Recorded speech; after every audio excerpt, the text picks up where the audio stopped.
Alabado sea el Señor, hermanos. ¿Estamos contentos? ¿Están cansados? ¿Están alegres? Cristo vive. Alabado sea el Señor. Que el calor no sea un impedimento para gozarnos ante el Señor. Que no sea un impedimento para hoy estar atentos al consejo de la palabra de Dios. Vamos a aprovechar el tiempo, jóvenes. Vamos al libro de Salmos. Y vamos al capítulo 119. Vamos a leer los versículos 97 y 98. Cristo vive. Alabado sea Dios.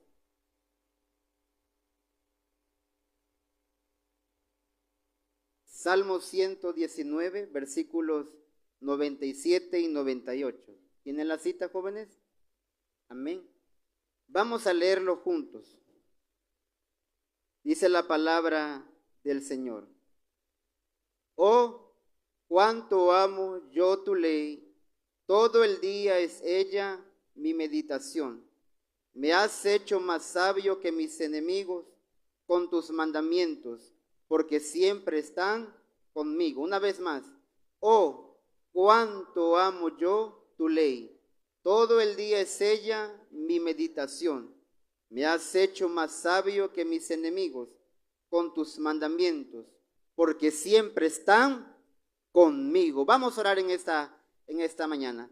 Padre, gracias te damos, Señor Jesucristo, que nos concedes la grande oportunidad, Señor, el privilegio de hoy poder hablar tu palabra a esta preciosa audiencia, Señor, de la juventud que se ha hecho presente, Señor, de diferentes lugares con el propósito de venir a alabar y honrar tu nombre y al mismo tiempo escuchar tu palabra, Señor, que hoy has puesto en nuestros corazones. Y así, Señor, que tu palabra hoy redarguya nuestras vidas, Señor, y que podamos ser alimentados, Señor, en el nombre de Jesús. Quita todo estorbo, toda oposición, el cansancio, el calor, Señor, no sea un impedimento de escuchar tu palabra, Dios mío.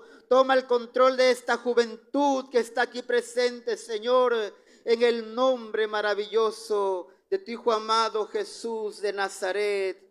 Amén y amén. Alabado sea el Señor. Pueden tomar un momento su lugar. Nos ubicamos en el Salmo 119. Es un salmo muy conocido, pues es el salmo más extenso de todo el Salterio y también de toda la Escritura. Si ustedes estudian el Salmo 119 van a encontrar que en este salmo está compuesto por 22 estrofas.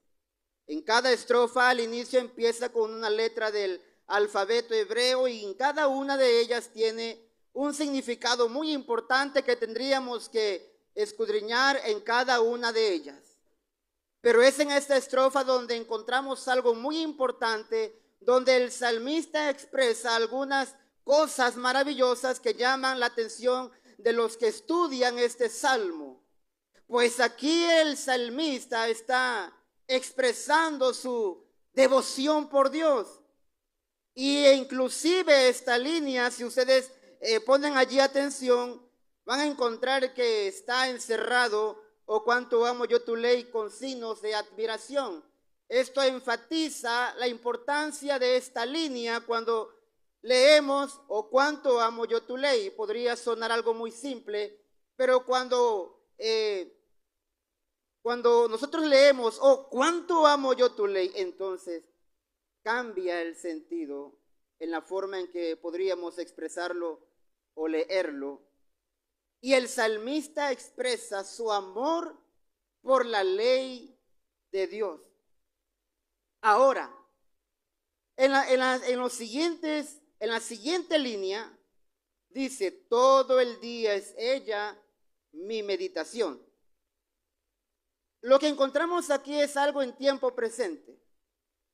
El salmista está hablando y él está diciendo que por cuanto ama la ley de Dios, por cuanto la ley es su deleite, por cuanto la ley es su delicia, no hay otra cosa más importante que la palabra de Dios. todo gira en torno a la vida de este muchacho. La palabra de Dios está sembrada en su corazón. Y cuando leemos que dice, todo el día es ella mi meditación, no es que estuviésemos viendo a un joven quizá todo el día con la Biblia en la mano que va aquí y va allá, y eso sería muy bueno, pero más que llevarle la mano, está escrita en el corazón del salmista y está escrita en el corazón, y no hay nada más que esté pensando que en la palabra de Dios. Porque si nos trasladásemos a esa época, pudiésemos recrear gráficamente a este muchacho, a este salmista, caminando por las ciudades de Jerusalén, o cuando se sienta debajo de un olivo y está meditando en las Escrituras. Porque la palabra es su devoción, porque la palabra de Dios, la voz de Dios, está plasmada en ese libro.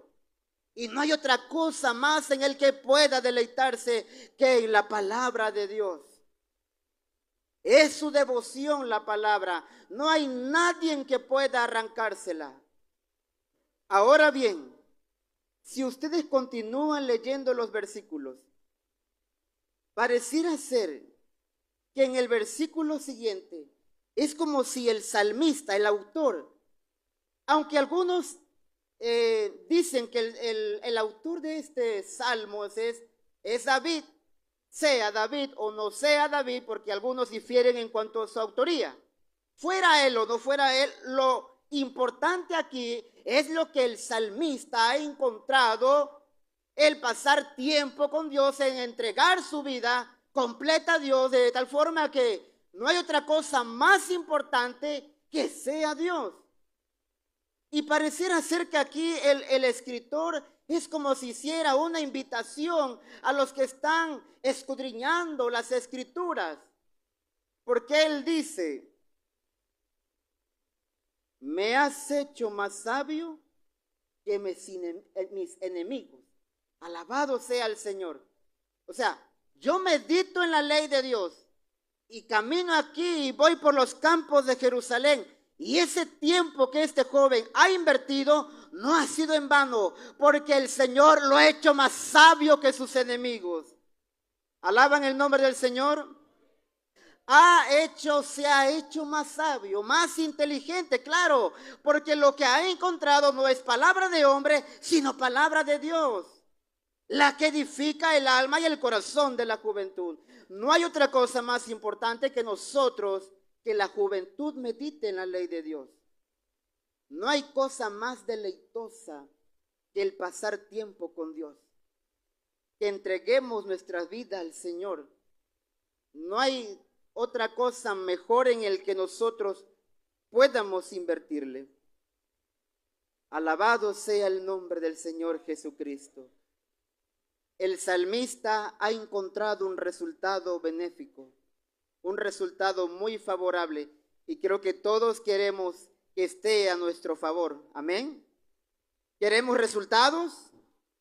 Bueno, vamos a ver algunos de ellos, de que cuando ustedes y yo pasamos el mayor tiempo con Dios y nos esforzamos por buscar a Dios y entregar nuestras vidas a Él, vamos a encontrar resultados exitosos que nos van a ayudar en esta vida a salir triunfantes. Amén. Vamos a ver algunos de ellos. El tema para recordar es el resultado de una vida devocional. El resultado de una vida devocional. ¿Cuál es ese resultado? Uno de esos resultados es el dominio propio. Creo que esa palabra muchas veces la han escuchado. La palabra dominio la encontramos tanto en el Antiguo Testamento como también lo encontramos en el Nuevo Testamento. Pero en términos generales, la palabra dominio significa ejercer poder o autoridad sobre alguien más. Cuando se habla de dominio es tener poder sobre una persona. Y tienes la capacidad y la autoridad de poder mandar y decirle lo que la persona tiene que hacer, porque tienes dominio sobre ella. Pero cuando hablamos de dominio propio, entonces cambia, porque ahora ya no es ejercer autoridad o poder sobre alguien más. Ahora hablamos de autoridad sobre uno mismo. Ahora hablamos de autocontrol. Ahora hablamos de autodisciplina. Ahora hablamos de templanza. Recuerden que la templanza es un fruto del Espíritu Santo. Y ambas van relacionadas. Templanza, autocontrol y autodisciplina. Es decir, ahora ya no tengo poder sobre alguien más.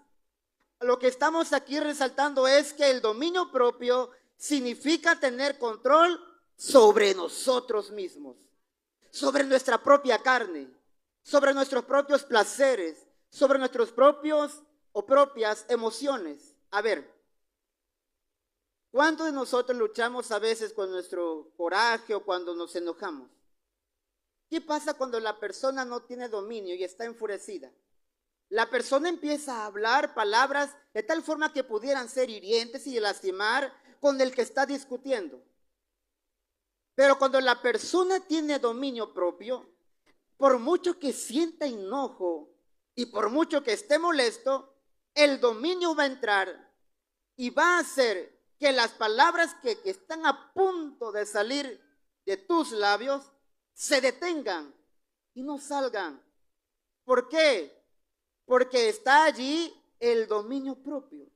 Porque estás teniendo control de tus propias emociones.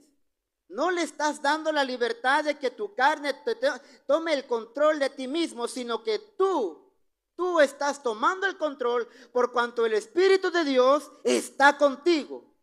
Amén. O también podríamos describirlo cuando un joven es muy apasionado a algún deporte.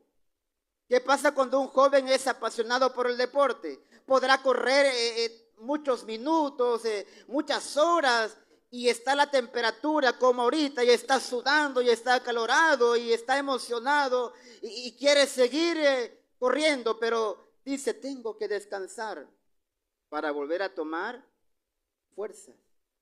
Entonces tiene control de él mismo. Tengo que descansar. Eso es dominio propio. Creo que queda entendido el tema. Queda entendido este concepto. Dominio propio. Es algo, hermanos, que nosotros necesitamos. La juventud necesita el dominio propio, autocontrol de uno mismo. Y esto lo vamos a encontrar en las Escrituras. El dominio propio nos ayuda a tener control de uno mismo. Ahora, ¿qué pasa, muchachos, cuando no hay dominio propio? Acompáñenme en Proverbios, capítulo 25. Ahora vean lo que no es tener dominio propio. Proverbios, capítulo 25, versículo 28. Mire lo que dice la Escritura. Como ciudad derribada y sin muro, es el hombre cuyo espíritu no tiene rienda. Así lo compara el escritor, como ciudad derribada, una ciudad que nunca puso centinelas en sus murallas, nunca levantó algún muro para vigilar su ciudad y cuando sus enemigos se acercasen, entonces poderse preparar y hacer el contraataque.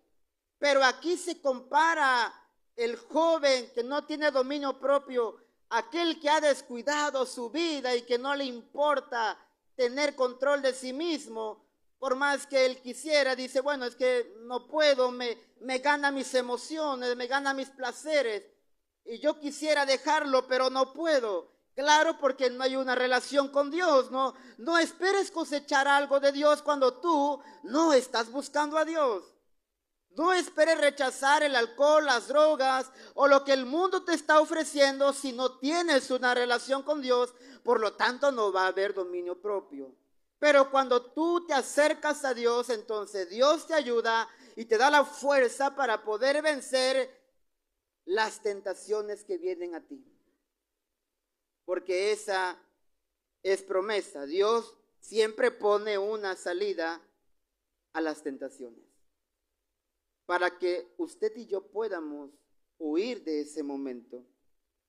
Así lo compara. Es como una ciudad derribada, que vienen los saqueadores, vienen los enemigos y destruyen la ciudad completamente y no dejan nada. Así es la vida de aquellos que no tienen dominio propio. No les interesa, no quieren buscar a Dios. Pudieran pudieran identificarse con el cristianismo, decir, bueno, yo voy a los cultos y yo creo en Jesús de Nazaret y también voy a veces los domingos a la iglesia, pero eso no cambia nada. Lo que cambia es que tengamos una relación íntima con el Dios del cielo. Aleluya. Eso es lo que va a cambiar, muchachos. Que tengamos una relación con el Señor. Verán, en Génesis capítulo 39, encontramos una historia muy importante que podemos sacar enseñanzas, múltiples de enseñanzas. Acompáñenme a Génesis capítulo 39. Es cierto que allí se nos relata la historia de este José. Pero quiero que me acompañen aquí, muchachos, detenidamente. Cuando ustedes leen esta historia, ustedes van a encontrar resultados exitosos. Pero cuando leemos de que también Dios, como el Señor, bendijo a José y cómo lo prosperaba a este muchacho, uno se pregunta, pero ¿cuál era la clave de José?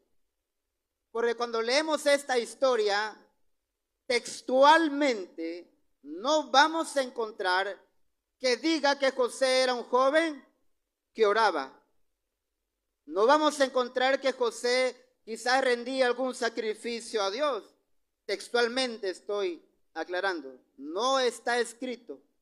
A diferencia que cuando estudiamos a Daniel, que oraba, que también hay que entender el contexto en el que estas historias se están desarrollando, puesto que recordemos que en el tiempo de José no había Torá, no había ley de Dios, pero así había consejo de Dios. Recordemos que Dios se revelaba a sus siervos, a Abraham, a Isaac y a Jacob. Y en esas revelaciones Dios le tuvo que haber dicho a sus siervos lo que a él le desagradaba, lo que él rechazaba. Claro que los consejos eran muy apreciados y se tomaban y se iban heredando de generación en generación. ¿Cuántos consejos hemos recibido en la vida de nuestros antepasados, bisabuelos? Y esos consejos se van heredando, ¿cierto o no? Se van heredando. Entonces es lógico que los consejos de estos siervos de Dios se tuvieron que haber heredado, de tal forma que estos consejos llegaron hasta Jacob, y Jacob enseñó estos consejos a sus hijos. Claro que cuando José es vendido con los ismaelitas y se lo llevan como esclavo a Egipto, es entendible que José no lleva una Torá porque no la hay, pero lleva el consejo de Dios escrito en su corazón. Eso es lo más importante. Pudiésemos tener cientos de Biblias de diferente empastado, de diferentes letras, de diferentes versiones, pero si no vivimos la palabra, ¿qué resultado vamos a obtener? Pudieras tener un librero con diferentes libros, títulos de cualquier índole o de cualquier obra literaria, pero si no vivimos la palabra, ¿qué es lo más importante, muchachos? Y José era un joven que llevaba sembrada la palabra en su corazón. Por eso es que cuando José se ve enfrentado a la mujer de Potifar, miren, jóvenes, si pudiésemos recrear este escenario en este pleno siglo XXI, en el 2024, y si fuese una película, una serie, jóvenes, pudiésemos recrear esta historia de esta forma. Esta mujer le ha estado enviando mensajes a este muchacho por WhatsApp y lo quiere convencer, y parece que la plática es llamativa y la mujer usa palabras que lo quieren convencer al joven José. Claro, quizás José intenta rechazar o ha dejado en visto a esta mujer. La mujer frustrada dice, bueno, es que yo voy a convencerlo porque es mi propósito, ¿saben? El propósito del diablo es convencernos a nosotros y que podamos caer en sus redes. Y esta mujer no desiste y empieza a acosarlo y empieza a querer convencerlo de tal forma que ella lo quiere para él. Y no encontrando otra forma, en un día se encuentran solos. Y dice la palabra de Dios que la mujer lo asió de su ropa. O sea, ya no, así se abrió totalmente y dijo, ya no van a hacer, ya no, ahora voy a accionar, dijo la mujer. Ahora voy a accionar, y se fue sobre él y quizá lo quiso intentar seducir. Porque eso es lo que busca el enemigo, seducirnos a nosotros. Pero bendito Dios, que había algo en el corazón de José. Había algo más allá que no se puede explicar. La palabra de Dios estaba en su corazón y dijo José: no hay otro mayor que yo en esta casa, y ninguna cosa me ha reservado sino a ti, por cuanto tú eres su mujer. ¿Cómo pues haría yo este tan grande mal y pecaría contra Dios? ¿Cómo pecaría yo con el que me da la vida? ¿Cómo pecaría contra aquel que me ha sostenido hasta el día de hoy? ¿Cómo pecar contra aquel que me ha rescatado del lodo? ¿Cómo poderle ser infiel a este Dios tan glorioso y maravilloso? Y dice la palabra que José en ese momento, cuando esta mujer quiso convencerlo, ¿sabe qué hizo, muchachos? O sea, como que algo, porque lo estaba acosando. Habían pasado días y dijo, ahora sí, pero algo pasó, una luz atravesó y dijo, no puedo. Y huyó José en ese momento. ¿Saben cómo se le llama eso? Dominio propio. Ese es el fruto de una relación entre el joven y el Dios del cielo. Ese es el resultado. No hay otra clave. ¿Queremos rechazar las tentaciones? ¿Cuál es tu tentación? ¿Con qué estás luchando? ¿O contra qué luchamos todos los días? Claro que este tema no es solamente en la juventud, es un tema que abarca a la iglesia, es un tema que abarca no solamente a los jóvenes y a las jóvenes, es un tema que involucra a toda la iglesia. Por lo tanto, es importante que usted y yo adquiéramos dominio propio. Si queremos salir triunfante, como lo hizo José, dominio propio. Eso es lo que tenemos que buscar en el Señor día a día. No vamos a obtener esto si no buscamos al Señor. Tenemos que buscar al Señor. Tenemos que resistir. La Biblia dice en Santiago 4:7, someteos pues a Dios, resistid al diablo. ¿Y qué dice? Y huirá de vosotros. Alabado sea el Señor, huirá. Por eso es que Pablo le dijo al joven Timoteo, huye, no te quedes allí a ver si eres capaz de soportar. No, tenemos que huir. Huye de las pasiones, no te quedes como espectador a ver qué sucede, a ver si logras vencer. No, tienes que huir, como le dijo Pablo a este muchacho. En pleno siglo XXI, jóvenes, se puede vencer las tentaciones, aunque estemos rodeados de tanta maldad. Vamos a pasar con otro resultado que encontramos en las Escrituras. Y es acerca, jóvenes, de la vida consagrada.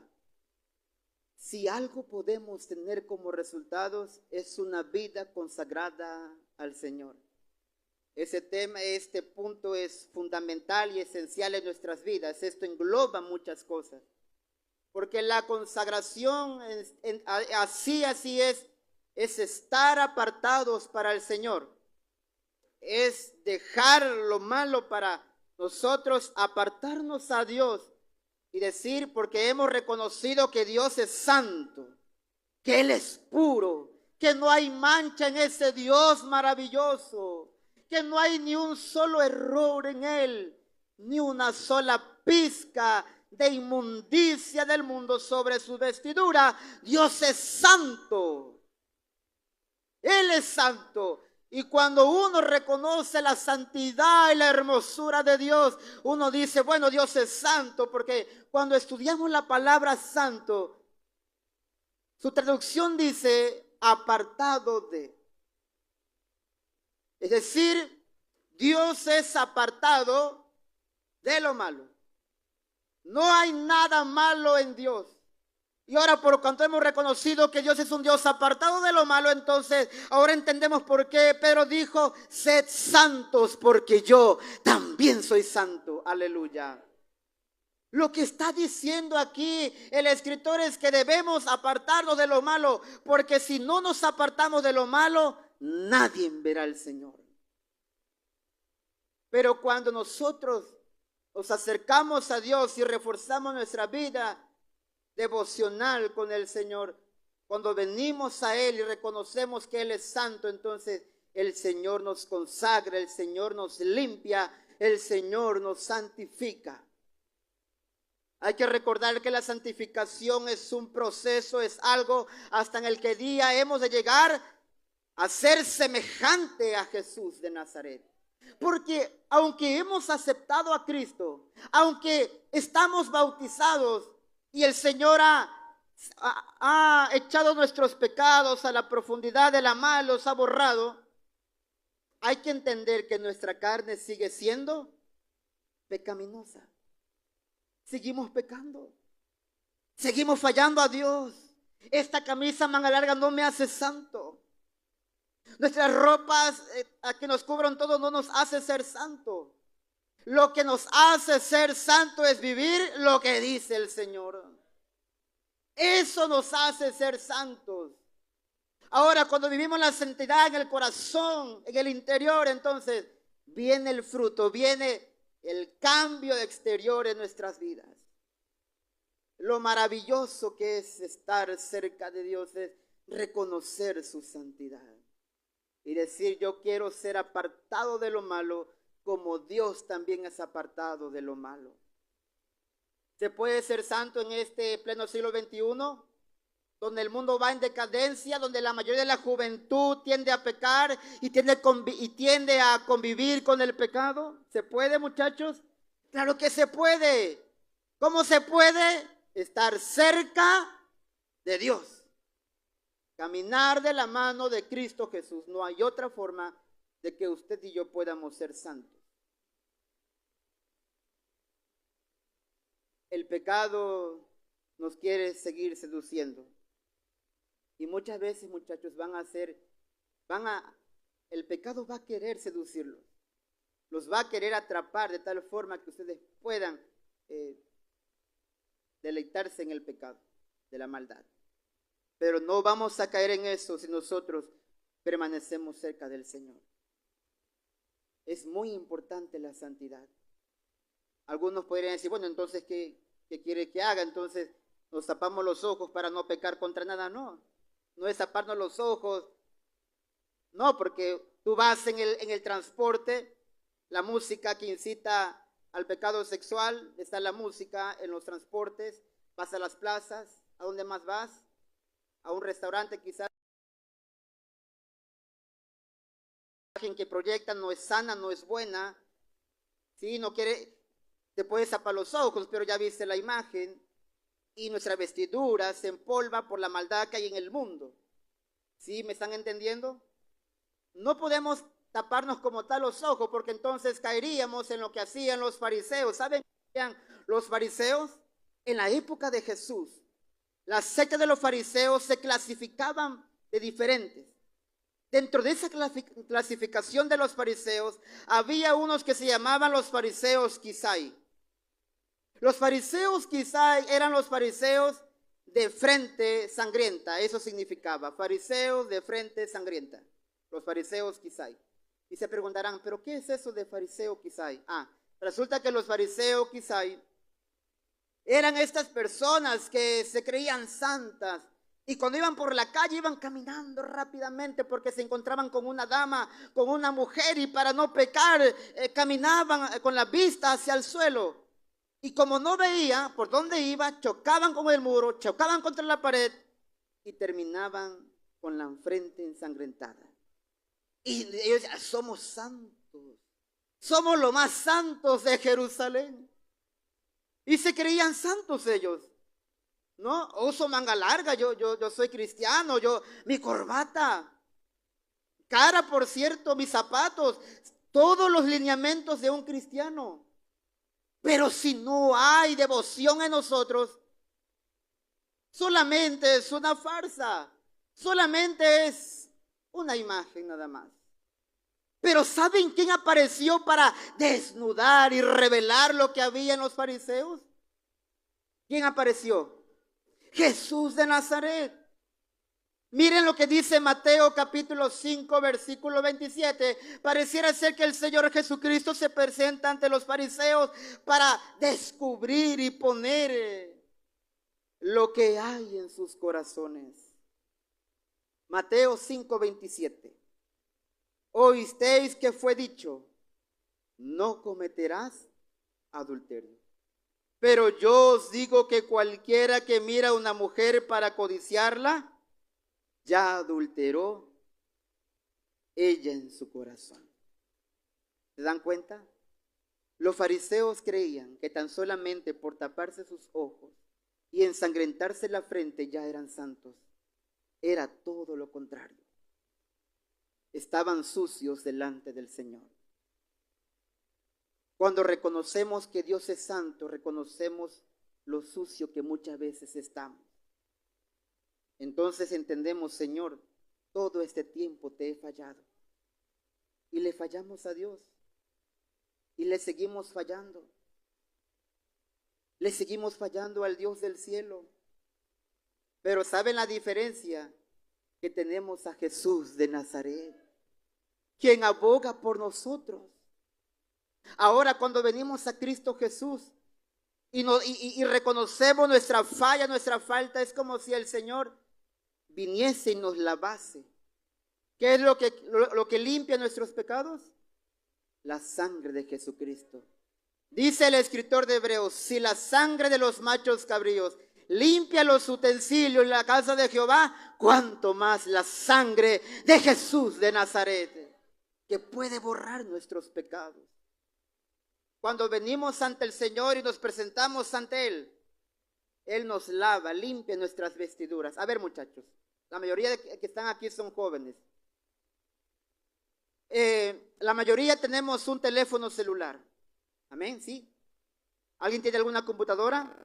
Bueno, cualquier dispositivo que tenga que ver con las tecnologías o las redes sociales. ¿Qué pasa cuando su dispositivo está lento? Cuando no funciona. Usted quiere entrar a las aplicaciones y está bloqueado. ¿Qué está pasando con tu celular? Bueno, resulta que tu celular se ha llenado de basura, archivos basura. Posiblemente ha descargado aplicaciones que han ocupado memoria en tu teléfono y ha bajado el rendimiento de tu memoria. Y tú dices, bueno, mi teléfono ha dejado de funcionar. Por ejemplo, los padres de familia que dicen, yo no lo entiendo, hijo, ¿será que puedas componer mi celular? Está lento. Ah, quizás un virus por allí se introdujo en el celular. Porque quizás entramos en páginas y no nos dimos cuenta que había virus allí y eso baja el rendimiento de tu teléfono. Y claro, te frustra porque no está dando el 100%. ¿Y qué pasas a hacer? Tienes que analizarlo.